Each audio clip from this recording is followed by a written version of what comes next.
Hello दोस्तों, कैसे हो आप सभी। मैं हूं आपका दोस्त प्रदीप एंड स्वागत करता हूं जेआर ट्यूटोरियल के इस प्लेटफॉर्म पे। स्टार्ट करने से पहले दोस्तों मैं आप सभी को बता देना चाहता हूं कि इस प्लेटफॉर्म पे 7th 8 9 10 11 12 हर क्लास के सभी वीडियो लेक्चर्स कंटिन्यू आ रहे हैं। अगर अभी तक आपने हमारे चैनल को सब्सक्राइब नहीं किया है तो सबसे पहले चैनल को सब्सक्राइब करें। वीडियो अच्छा लग रहा हो तो प्लीज गाइस वीडियो को आप लाइक कर सकते हैं, एक प्यारा सा कॉमेंट कीजिए। दोस्तों इसी के साथ मैं आपको यह भी बताना चाहूंगा कि मेरा एक ब्लॉगिंग चैनल है, इसका नाम प्रदीप गिरी ब्लॉग, एंड एक दूसरा एजुकेशनल चैनल है, इसका नाम है गिरी ट्यूटोरियल। सो गाइस अगर पसंद आया तो उसको भी जाके आप सब्सक्राइब कर सकते हैं। सो आज का जो टॉपिक हमारा है वो है work done by variable force. तो जो डिफरेंट तरीके से हम जो फोर्स लगा रहे हैं उस फोर्स के थ्रू वर्क कितना हो रहा है, किस तरह से हो रहा है, कितना वर्क हो रहा है, ये हम इस कॉन्सेप्ट में समझेंगे और किस तरह से वर्क डन फाइंड किया जाएगा ये हम फाइंड करने वाले हैं। गाइस अगर आप देखोगे पूरे वीडियो को फोकस कर लोगे ना, बुक में ये बहुत ज्यादा अजीब तरीके से लिखा हुआ, अजीब तरीके से बताया हुआ है, बट मैं आपको सिंपल और शॉर्ट तरीके में समझा दूंगा, आपको पूरा क्लियर हो जाएगा। देखो कम टाइम में मैं पूरा टॉपिक ही क्लियर कर दूंगा। सो गाइस सबसे पहले मैं बात करता हूं वर्क। आप सभी को पता है कि वर्क कब होता है, जब कोई भी बॉडी डिस्प्लेस होता है, मतलब अपने प्लेस को चेंज करता है, तभी फिजिक्स क्या कहता है कि वहां क्या हुआ है, वर्क हुआ है। मैंने किसी भी ऑब्जेक्ट के ऊपर फोर्स लगाया और फोर्स लगाने के बाद ये बॉडी डिस्प्लेस हो गया, ओके, डिस्प्लेस हुआ तो वहां क्या हुआ, वर्क हुआ है। सो अगर मान लो गाइस किसी कंडीशन की बात करूं, कोई ऐसा कंडीशन है जिसमें फोर्स मान लो ये हमारा कोई बॉक्स रखा हुआ है और हम इधर फोर्स लगा रहे हैं और फोर्स यहां लगा रहा है, डिस्प्लेसमेंट भी इसी डायरेक्शन में हो रहा है। कहने का मतलब फोर्स और डिस्प्लेसमेंट दोनों अगर एक लाइन में हो, फोर्स और डिस्प्लेसमेंट दोनों एक लाइन में हो, सो हम वहां ये वाला फॉर्मूला यूज कर सकते हैं। क्या निकालने के लिए, वर्क निकालने के, कितना वर्क हुआ, कितना काम हुआ। फोर्स एंड डिस्प्लेसमेंट अगर दोनों एक लाइन में है तो उस समय हम ये फॉर्मूला यूज कर सकते हैं। बट गाइस कभी कभी कंडीशन आपने देखा है कि आपने छोटे में तो ये काम जरूर किया होगा, छोटे में ये काम जरूर किया होगा। ओमकार सर आपने किया है कि नहीं किया है? देखो एक बच्चा, मान लो ये हमारा रोड का सरफेस है, एक बच्चा टॉयज लेके जा रहा है, ध्यान दो, वो फोर्स यहां लगा रहा है, फोर्स यहां ऐसे मान लो यहां से अपने हाथ में ऐसा पकड़ के ऐसा फोर्स लगा रहे हैं, बट वर्क डन कैसा हो रहा है, ऐसा हो रहा है। तो दोनों एक लाइन में नहीं है, फोर्स और डिस्प्लेसमेंट दोनों एक लाइन में नहीं है। ओमकार सर आपने ऐसा कभी किया है कि नहीं, छोटे में ऐसा खिलौना ऐसे लेके? तो गाइस सेम ऐसा कि यहां देखो फोर्स ऐसा लग रहा है और डिस्प्लेसमेंट ऐसा हो रहा है, फोर्स ऐसा लग रहा है और डिस्प्लेसमेंट ऐसा हो रहा है। तो दोनों कहने का मतलब फोर्स और डिस्प्लेसमेंट दोनों एक लाइन में नहीं है। तो उस कंडीशन में, अगर उस कंडीशन में मुझे वर्क डन निकालना है, ये गाइस 9th स्टैंडर्ड में महाराष्ट्र बोर्ड का जो सिलेबस है उसके अंदर इसको समझाया हुआ है। आप तो 11th स्टैंडर्ड में तो आपको पता होगा, फिर भी मैं समझा देना चाहता हूं।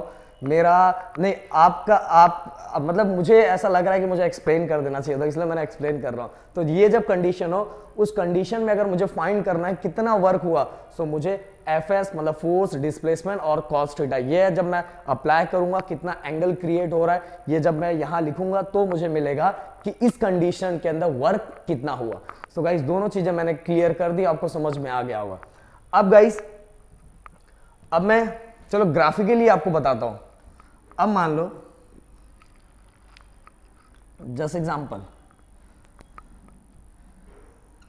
अब एक ऐसा कंडीशन है जिसमें, ध्यान से सुना गाइस, जिसमें जो फोर्स है वो कांस्टेंट लग रहा है, कांस्टेंट फोर्स मान लो यहाँ 5 न्यूटन फोर्स लग रहा है। कितना न्यूटन फोर्स लग रहा है? कांस्टेंट फोर्स लग रहा है, मतलब जो हमारा फोर्स है वेरी नहीं हो रहा है। और वो कितना डिस्टेंस ट्रेवल किया, हो सकता है 5 मीटर डिस्टेंस ट्रेवल किया है, मान लो 5 मीटर, और ये हमारा फोर्स है और ये हमारा डिस्प्लेसमेंट है। ये वाई एक्सिस है ये फोर्स के बारे में बता रहा है, और जो एक्स एक्सिस है डिस्प्लेसमेंट के बारे में बता रहा है। और यहाँ जो लगने वाला मान लो यहाँ जो लगने वाला फोर्स है वो कांस्टेंट है, मतलब चेंज नहीं हो रहा है, इसलिए यहाँ लाइन कैसा ड्रॉ होगा, स्ट्रेट लाइन ड्रॉ होगा।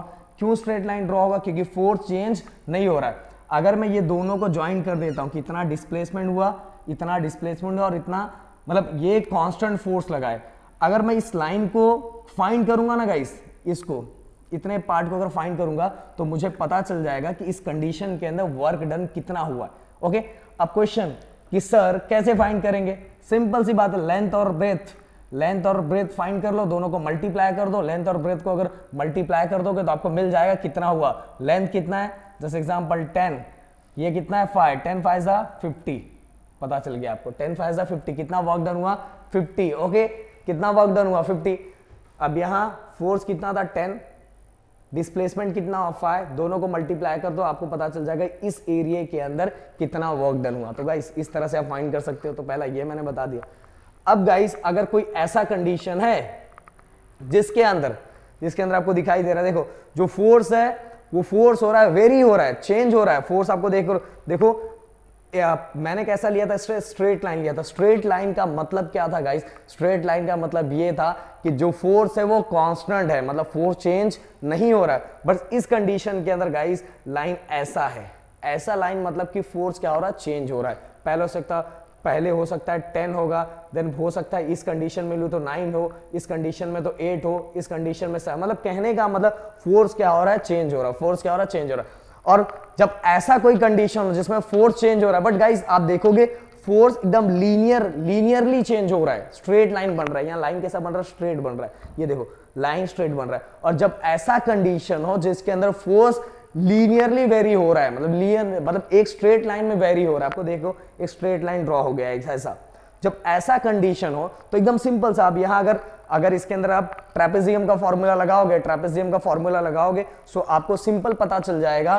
ट्रेपेजियम का जो फॉर्मूला होता है, ट्रेपेजियम का फॉर्मूला आपको पता होगा, कितने दो हमारे पैरेलल साइड है, पैरेलल साइड को जब हाइट से मल्टीप्लाई करेंगे और ट्रेपेजियम का फॉर्मूला आराम से लगा देंगे तो हमें यहां मिल जाएगा कि इसके अंदर वर्क डन कितना हुआ, टोटल वर्क डन कैसा हुआ हमें समझ में आ जाएगा। मान लो ऐसा भी कोई है, अब ऐसा कोई कंडीशन है जिसके अंदर मैं ऐसा समझ लेता हूं, ऐसा है, इसके अंदर भी क्या करेंगे, इसको हम 2 में कन्वर्ट कर देंगे, ये हमारा रेक्टेंगल हो जाएगा, समझ लो ऐसा, ये रेक्टेंगल, तो जो भी इसका लेंथ और ब्रेथ होगा इसके थ्रू यहाँ का हम वर्क डन फाइंड कर लेंगे। फिर इसके अंदर ये ट्रायंगल है, फिर इसके अंदर लेंथ और ब्रेथ, वो ट्रायंगल वाला फॉर्मूला निकाल के वहां वर्क डन निकाल देंगे, फिर दोनों को प्लस कर देंगे तो हमें पता चल जाएगा इस कंडीशन में टोटल वर्क डन कितना हुआ है।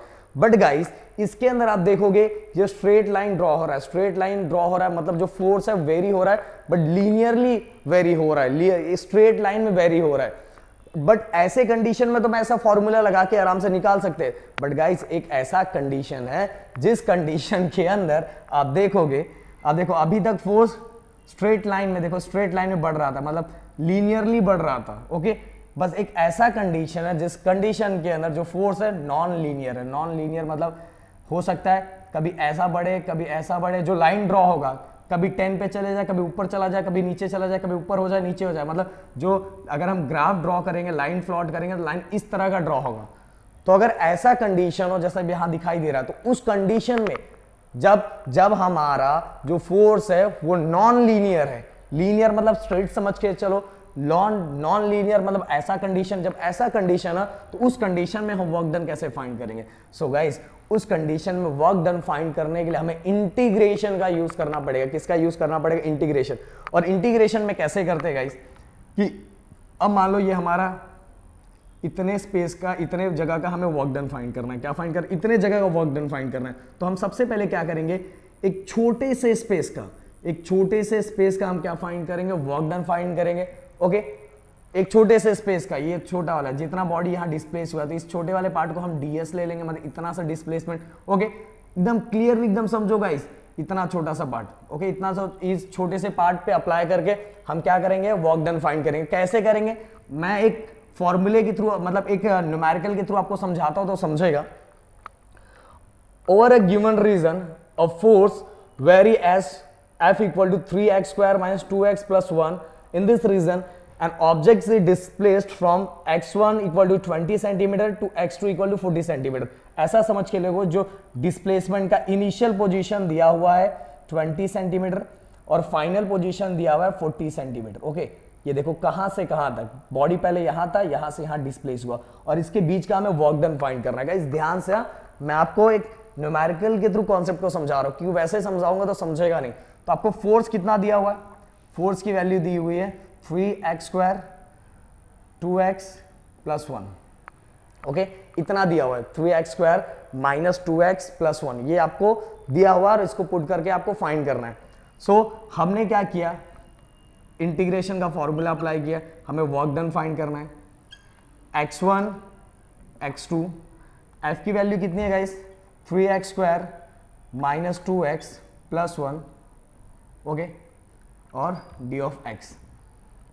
अब गाइस जो हमारा जो लिमिट हमें अप्लाई करना है, ओके, लिमिट मतलब कहां से कहां तक, तो लिमिट स्टार्टिंग लिमिट ये 20 सेंटीमीटर है। 20 सेंटीमीटर को मीटर में कन्वर्ट कर देते तो ये हो जाएगा 0.2। अब अगर x2 फाइनल जो है वो कितना है 40 सेंटीमीटर, 40 सेंटीमीटर, सेंटीमीटर को भी अगर मीटर में कन्वर्ट कर दूंगा तो कितना आएगा 0.4।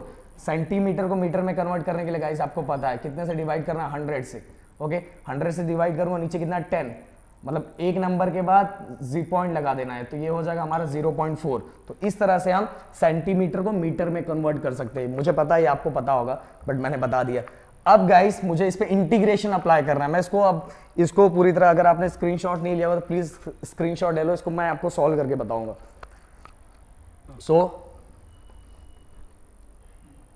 सो गाइस कुछ फॉर्मूले में इंटीग्रेशन है वो बता देना चाहता हूँ, याद कर लो जो यहाँ जरूरी है, बट अगर आप बोलोगे तो इंटीग्रेशन के बाकी फॉर्मूले मैं अच्छे से क्लियर कर दूंगा।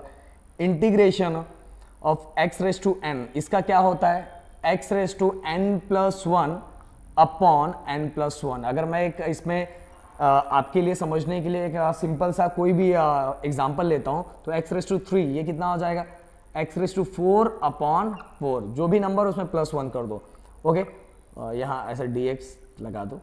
अब अगर इंटीग्रेशन ऑफ ऐसा रहता है 1 dx, तो इसकी वैल्यू क्या आ जाती है इस पता है x।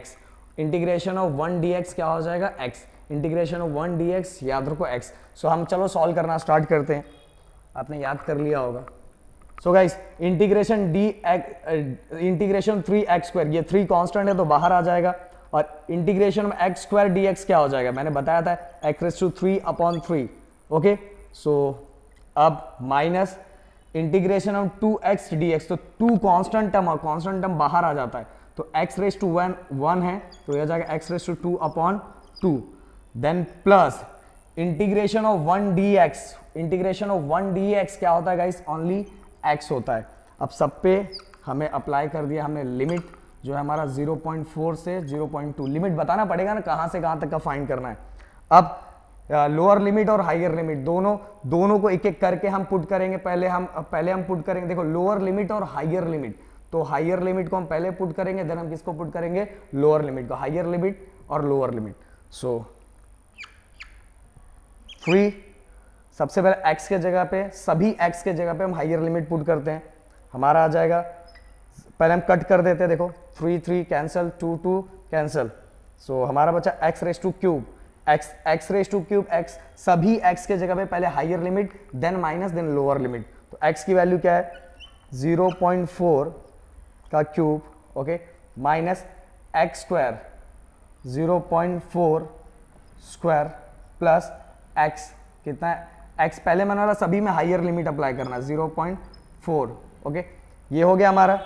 अब इसको दे देता हूं मैं ब्रैकेट क्लोज, क्योंकि ये higher limit then minus again lower limit, फिर से x के जगह पे सब जगह मैं रखूंगा, तो x की वैल्यू कितनी है 0.2 का क्यूब माइनस x के जगह पे अगेन गाइस क्या आएगा, लोअर लिमिट हमारा कितना है, इसको ब्रैकेट में दे दो, लोअर लिमिट 0.2 का स्क्वायर प्लस x के जगह पे 0.2, ओके। सो गाइस देखो मैंने क्या किया, मैंने कट करने का सबसे पहले मैंने हायर लिमिट लिखा, बीच में माइनस लिखा, फिर माइनस लिखने फिर से x के जगह पे मैंने लोअर लिमिट। अगर गाइस आप ये सभी को सॉल्व करोगे, क्लियरली सॉल्व करोगे, तो आपका आंसर आएगा 0.136 जूल। आप सॉल्व करने तो आपका 0.4 का क्यूब निकालो, 0.4 का स्क्वायर निकालो, देन इसमें प्लस करो 0.4, अगेन अगर हम करेंगे 0.2 का क्यूब, 0.2 का स्क्वायर एंड 0.2, ये दोनों हायर लिमिट पहले हमने पुट किया, देन माइनस किया, देन लोअर लिमिट किया। तो गाइस इस तरह से अगर नॉन लीनियर रहा तो इस तरह से हम क्या करेंगे, फाइंड करेंगे, एग्जांपल के तौर पे मैंने बता दिया। और बाकी जब न्यूमेरिकल्स की सीरीज हम स्टार्ट करेंगे, सबसे पहले गाइस देखो मैं न्यूमेरिकल इसलिए नहीं करवा रहा क्योंकि मैंने लॉग टेबल आपको नहीं करवाया, तो सबसे पहले मेरा टारगेट है, हो सकता है इसी वीक या लास्ट इसके अगले वीक में आपको लॉग टेबल में करवा दूंगा, क्योंकि हो सकता है प्रोमा स्टार्ट होने वाला है, मुझे ऐसा सोर्सेज से पता चला है। सो गाइस फिर भी मैंने ट्राई किया कि मैं आपको यहाँ समझाऊं। इंटीग्रेशन मुझे पता है, इंटीग्रेशन अभी आपके लिए नया होगा, मैथ में आपको इंटीग्रेशन समझाया जाएगा, फिर भी मैंने ट्राई किया कि मैं आपको बताऊं। और गाइस वीडियो कैसा लगा, अगर वीडियो पसंद आएगा तो वीडियो को लाइक कर सकते हैं, चैनल को सब्सक्राइब कर सकते हैं, दोस्तों के साथ जरूर शेयर करो गाइस। सबसे बड़ी बात, अपना ध्यान रखो। जय हिंद दोस्तों।